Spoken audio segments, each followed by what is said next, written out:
here with Samuel Fredrick. He's one of the filmmakers. His film, Rabbit Hole. Wow. This one is great. I loved seeing this. You have so many great themes and elements going on in the story. Let's talk about what the seed of the idea for this was. We just talked about it a second ago. Tell us how it came to be.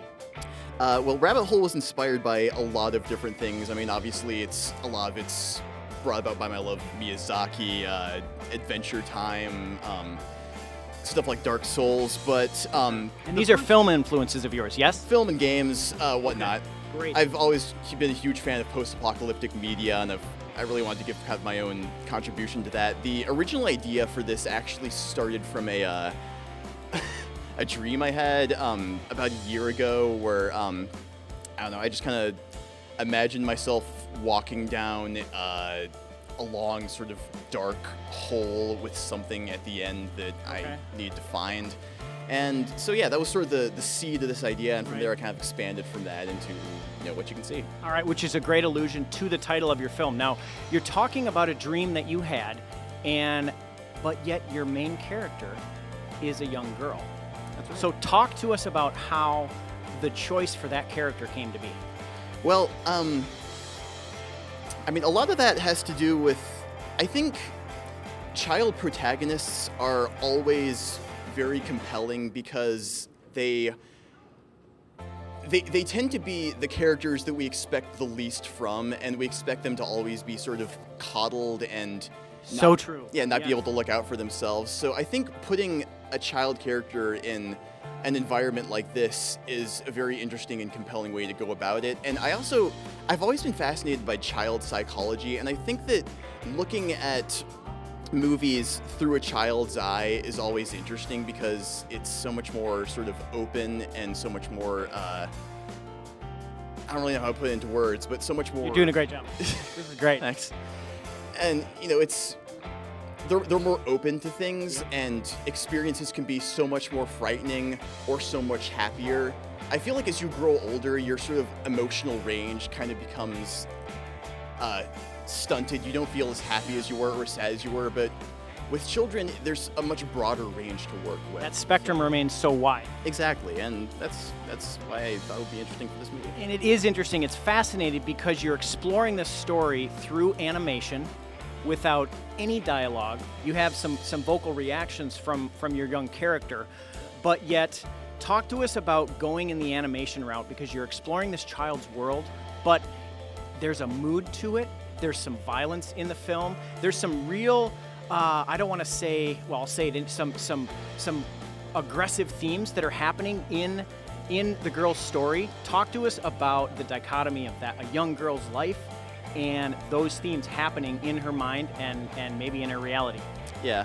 Well, I mean, in addition to, I think that there's kind of a tendency to have sort of a view of childhood that's very sort of sanitized, and it's very clean, if you will. And when really growing up is a very messy process, and you see a lot of violence, and you make mistakes, and you mess up.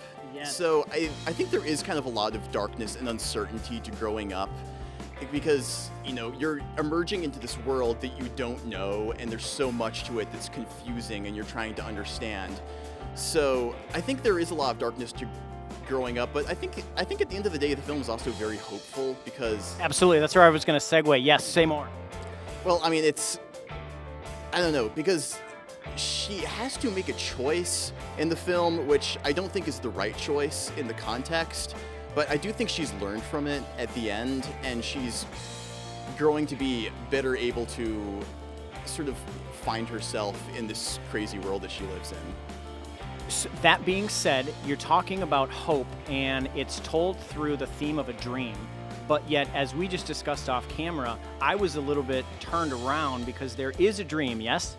That's right. The film itself takes place in sort of a post-apocalyptic kind of alien-esque world, but occasionally the girl flashes back to a sort of more domestic life that she might have used to have, or might have just been a dream that she's read about or seen in different things that she's found in this world. And that's the question, which is the dream, which I love the way that you explored that and you set that up in your film. Say more. Yeah, well, it's, I did my best to not explain too much about this world that she's in. There's a lot of very bizarre and surreal imagery to it, and there's a lot of signs of the past world, but I don't really give away what happened to make the world like it is, or, you know, why this particular thing happened. So it's very, and again, the girl is shown with her mother, you know, being tucked in, but it doesn't necessarily make sense temporally, because she's about the same age as she is with her mom in those flashbacks as she is in the actual film, but she's, and it's not really explained why. So I wanted there to be sort of a blurring of the lines between reality and fantasy in this, and the point of view in this is very much subjective from the little girl's point of view. So, I absolutely think that you achieved that blurring of the lines in a fascinating way. Now, for our audiences that are going to see this today and want to watch it again, and for those that are going to want to seek out your film and watch it, tell us where you can find it, where we can find it. It's already been uploaded to YouTube, so you can watch it there. It's also going to be on Vimeo and Newgrounds. Okay, and it's under Rabbit Hole, 2 words, right? Rabbit Hole, that's correct. Okay, awesome. So great to talk to you. You are a film, cinema, and media studies student here at Carleton College, here in Minnesota, and you're in your senior year. And what are you working on right now? Well, right now I'm working on my final comprehensive project for my senior year, which is going to be another animated film. And I love it. Yeah, we'll see how that one turns out. Best of luck to you.